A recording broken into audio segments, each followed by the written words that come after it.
Hi welcome to IDTV. Amarnath యాత్రలకు శుభవార్త. గత జూన్ 3వ తారీఖు నుంచి ప్రారంభమైన ఈ యాత్రకు సంబంధించి కేంద్ర ప్రభుత్వం అన్ని ఏర్పాట్లు చేసిందనమాట. ఇటీవలే పెహల్గాన్ దాడి తర్వాత భారతదేశంలో మొదలైనటువంటి వివిధ యాత్రల పట్ల కేంద్ర ప్రభుత్వం క్షుణ్ణంగా కూడా అతి జాగ్రత్తగా అన్ని ఏర్పాట్లు తీసుకుంటుంది. అమర్నాథ్ యాత్ర చేసేవారు మాత్రం ఈ కార్డు తప్పనిసరిగా ఉండాల్సిందే అని చెప్తున్నారు. జూన్ 3 నుంచి ప్రారంభమైనటువంటి ఈ యాత్ర ఇప్పటికే సానుకూలంగా ఎంతో హాయిగా సాగుతోందనమాట. ఈ యాత్రకు సంబంధించి జమ్మూలోని భగవతీ నివాస్ వద్ద ఏర్పాట్లు చేశారు అధికారులు. యాత్ర సాఫీగా సాగేందుకు పటిష్టమైన భద్రత, ఇందుకోసం సంబంధిత మిలిటరీ పారా బలగాలు కూడా మోహరించాయి.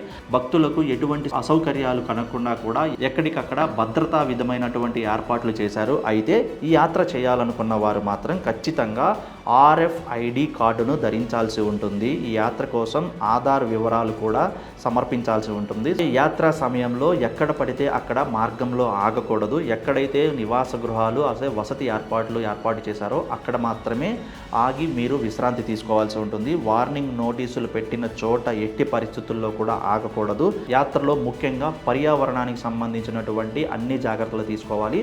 అలాగే ప్లాస్టిక్ని పూర్తిగా నిషేధిస్తూ కూడా హెచ్చరికలు జారీ చేశారు.